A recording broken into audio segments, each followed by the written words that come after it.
Serial मन सुंदर में अब आने वाला है सबसे बड़ा ट्विस्ट, क्योंकि अब बचकर आ गई है रूही। और जैसे ही वो घर में सबके सामने आती है, दादी और अग्नि दोनों के होश उड़ जाते हैं। दादी हक्की बक्की रह जाती है, सोचती है कि रूही तो मर चुकी थी, फिर ये कैसे वापस आ गई। इतना ही नहीं, दादी को लगने लगता है कि शायद रूही में कोई भूत घुस गया है, लेकिन सच्चाई इससे भी कहीं ज्यादा चौंकाने वाली है।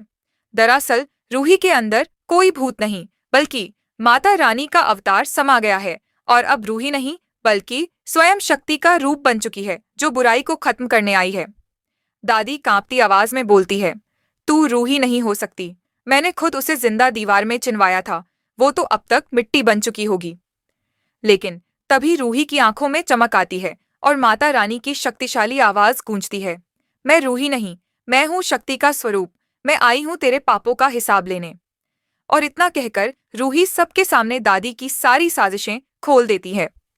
अग्नि और दादी के चेहरे पर हवाइयां उड़ने लगती हैं, क्योंकि अब उनका काला सच पूरे परिवार के सामने आ चुका है। माता रानी रूपी रूही कहती हैं, रूही मेरी भक्त है और वो सुरक्षित है।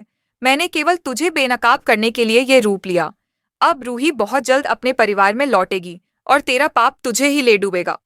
और जैसे ही माता रानी रूही के शरीर से बाहर जाती है, पूरा कमरा सन्न रह जाता है और दादी जमीन पर गिर जाती है, हार चुकी होती है।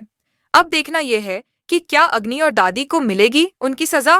क्या रूही की वापसी के साथ शुरू होगा एक नया अध्याय। क्या नाहर करेगा रूही से फिर प्यार का इजहार।